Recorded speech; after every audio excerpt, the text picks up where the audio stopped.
petite commune de La Roche-Derrien, dans les Côtes-d'Armor, fait la une de l'actualité. À défaut de recruter un médecin pour le village, le maire a fait appel à un druide. Un coup de com' réussi, mais qui n'a pas réglé le nœud du problème, la désertification médicale. David Desilles et Frédéric Lossen ont suivi le parcours du combattant du maire pour trouver cette perle rare. Rencontre. Bonjour Frédéric Lossen. Bonjour. C'est vous qui avez co-réalisé ce film. Comment est-ce que vous vous êtes plongé dans l'histoire donc de ce druide dans la commune de La Roche-Derrien? D'abord, c'était un intérêt pour un sujet tout à fait préoccupant. Les déserts médicaux, 3 millions de Français qui sont confrontés à un désert médical, c'est impressionnant. Alors derrière le chiffre brut, nous, on a voulu voir avec ceux qui sont en première ligne ce que ça voulait dire, à la fois d'être impliqués pour trouver les causes et surtout les solutions.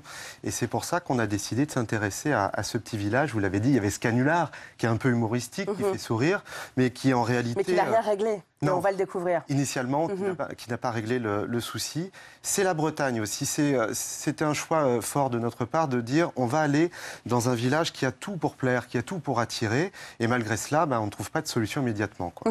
Alors, ce n'est pas le cas donc juste que de la Bretagne. Donc, vous avez fait ce choix en fait d'aller là parce qu'il avait fait la une de l'actualité? Oui, il y avait cet élément, cette accroche qui faisait que forcément on a envie d'aller voir dans ce petit village où des élus, des médecins sont obligés de mentir. C'est un canular, c'est un mensonge, pour attirer l'attention, pour dire venez chez nous, il y a quelque chose d'important à faire. Donc ça, et d'en faire presque un symbole en fait de cette lutte, parce qu'on se rend compte que tout le monde est passablement angoissé par cette question. Il y a une séquence qu'on va découvrir dans votre film sur le marché où tous les habitants finalement vivent un petit peu à l'aune de cette histoire et attendent.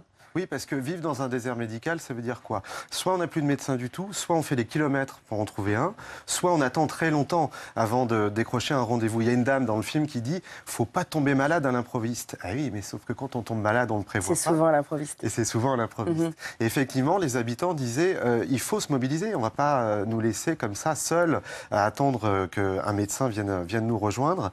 Et on a bien vu aussi que le maire est en première ligne dans ce genre de situation. Pourtant, ce n'est pas son rôle. Non, c'est pas son rôle.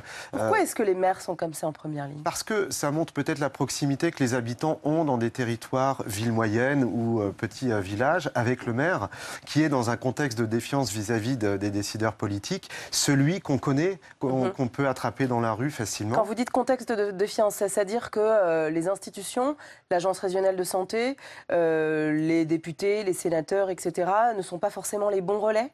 On sent qu'ils sont mobilisés, il existe des mesures qui ont été prises pour tenter de résoudre les déserts médicaux, mais ça prend du temps. Or, les habitants, les médecins et les élus locaux sont dans une urgence quotidienne, vitale. Pourquoi? Parce qu'à un moment donné, quand il n'y a plus de médecins, c'est tout un village qui risque de se fragiliser. C'est ce qu'on a pu constater en tournant pendant un an, l'effet domino. Le médecin s'en va, le pharmacien va vendre moins de médicaments. Si le pharmacien s'en va, les gens vont aller moins chez le boulanger, puisqu'ils auront des habitudes ailleurs. Et d'un désert, j'allais dire, médical, on passe à un désert économique et social. C'est le risque. C'est ce qu'ont souhaité éviter les protagonistes de notre film donc, en Bretagne. Et cet effet domino, en fait, on voit bien aussi que c'est une des raisons qui attire ou pas un médecin sur ce territoire.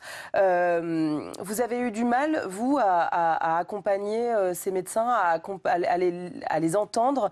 Est-ce qu'ils se sont laissés suivre au quotidien sans problème ou pas? Le docteur Doumaguet, qui est donc le médecin, un des personnages principaux de ce film, nous a accordé une grande confiance. Parce qu'on le sait, amener une caméra dans un cabinet médical, c'est pas simple.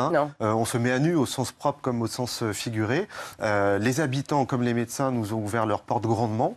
Par contre, ce qu'on n'a pas vraiment pu filmer dans le moindre détail, c'est les négociations ou les réunions entre les élus locaux urgents, qui sont dans une urgence quotidienne, et les techniciens, j'allais dire, de l'Agence régionale de santé, qui, eux, ne sont pas inactifs, mais essayent de trouver des solutions qui ne portent pas de fruits dans l'immédiat. Et on voit bien qu'il y a un décalage entre des autorités, comme par exemple le ministère de la Santé et son bras armé sur le terrain, et les principaux concernés que sont les élus, les patients et les médecins. Et qu'est-ce que vous en avez tiré, vous, donc, de cette histoire, finalement ? Les médecins généralistes incarnent le service public aujourd'hui dans certains territoires. Dans le pays rauchois où nous avons tourné, la gendarmerie est partie il y a quelques années, le trésor public également. La Poste menace de fermer son guichet. C'est un véritable sentiment d'abandon de la population. Voilà, les habitants se disent, attendez, la République s'en va petit à petit, sauf qu'il reste le médecin qui est un confident, qui est celui qui soigne, un peu psy, un peu, voilà, un peu assistante sociale. Un vrai référent, d'autant que là, il y a une grande proximité dans ces communes-là.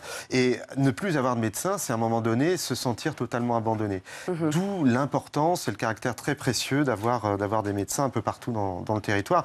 Et les déserts médicaux, ça nous concerne tous, de la naissance jusqu'aux derniers instants de notre vie. Parce qu'on va le découvrir, hein, les déserts médicaux, ce n'est pas seulement en zone rurale. Effectivement, Paris, Toulouse, des grandes villes, des villes moyennes, des préfectures, Dunkerque, La Roche-sur-Yon, sont concernées par une difficulté à attirer des jeunes médecins.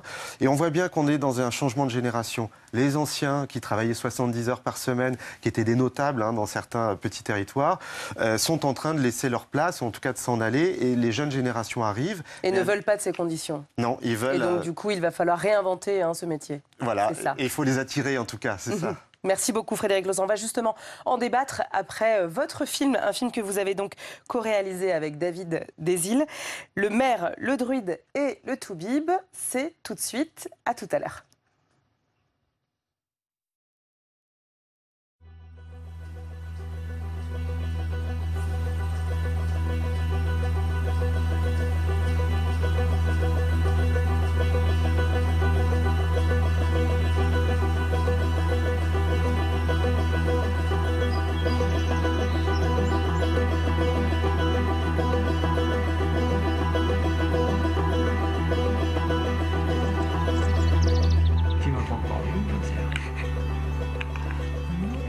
Le problème de départ, c'est qu'on s'est retrouvé à partir de juillet 2015 donc à 2 médecins au lieu de 3, ce qui nous pose un problème majeur, bien entendu, pour pouvoir absorber l'afflux de patients que l'on a, puisqu'on a déjà une patientèle qui est assez importante. Du coup, on s'est dit qu'il faut quand même faire quelque chose, il faut essayer de trouver quelqu'un, sinon on va partir, tout simplement.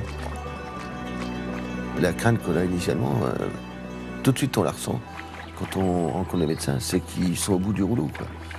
Du jour au lendemain, je me dis, on n'y est pas encore, parce qu'il reste 2 médecins, mais du jour au lendemain, avec la pression qu'ils ont, on peut très bien arriver vraiment dans un désert médical avec 0 médecin. Et ça, c'est inadmissible pour nous, on ne peut pas l'imaginer.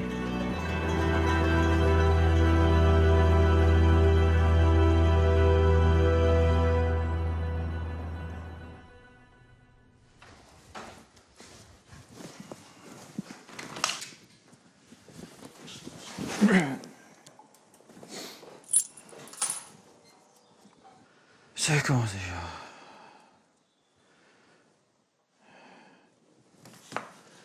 Oh là là. Ça va être chaud. Ça va être très chaud. Il va falloir courir.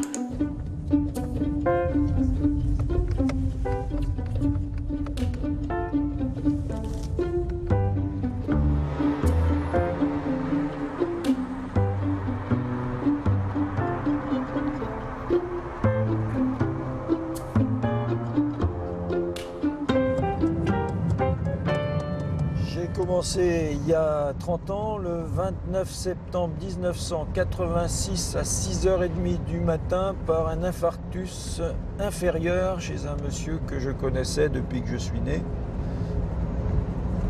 que j'ai tiré d'affaire à l'époque. Je suis rentré dans le vif du sujet dès le premier matin. Ça te réveille, ça te dit, purée, ici, il y a de la matière. Et il ne faut pas le rater celui-là, parce que si tu te le rates, celui-là, t'es bon aussi pour plier tes gaules rapidement et aller voir ailleurs. Enfin, on était jeunes, hein. Oh là là, 28 ans. Pouf.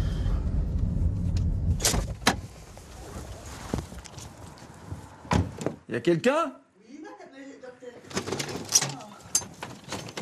Oh. Et pourquoi on fait ça? Bon, comment ça va? Oui, le son noir même. T'as les os. T'as les os, oui.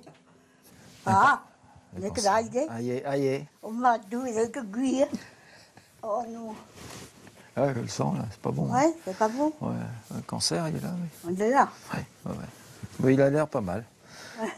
Il est bien vivant. Non, mais il faut me dire, hein, quand Ouais, je ouais. pas, hein. Quand ce sera la fin?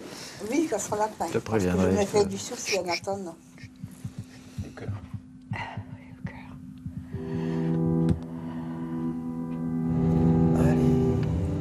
On est passé de 3 médecins à 2 médecins. Et ça nous a complètement bouleversé notre façon d'exercer, notre façon de voir l'avenir, en se disant mais qu'est-ce qu'on va devenir, comment on va tenir, ça ne va pas pouvoir durer bien longtemps comme ça. Et du coup on s'est dit il faut qu'on cherche un troisième confrère. Donc on a essayé nous-mêmes de mettre en œuvre nos réseaux d'abord. Ensuite on a appelé des organismes spécialisés pour essayer de trouver un troisième confrère. Et malheureusement, c'était un constat d'échec. On n'a même pas eu, je dirais, même pas eu un appel. Au bout de 6 mois, j'ai prévenu les élus de notre petit territoire de santé, micro-territoire de santé. Je les ai appelés, je leur ai dit, écoutez, là, on est en difficulté majeure. Tout seul, on n'y arrive pas. Est-ce que vous voulez bien nous aider? Moi, je pensais en fait que pour eux, ça aurait été très simple de trouver un nouveau médecin. Il y avait le cabinet, on était proche de la mer, on était dans une petite cité de caractère. Il n'y avait rien qui, à mon sens, pouvait bloquer l'arrivée d'un médecin. Et évidemment, quand on a vu que c'était quasiment généralisé sur la France, là, on s'est dit, on va être perdu dans une multitude d'annonces, et pourquoi plus La Roche-Derrien qu'ailleurs. Nous, on était partis sur l'idée de faire un buzz sur les réseaux sociaux.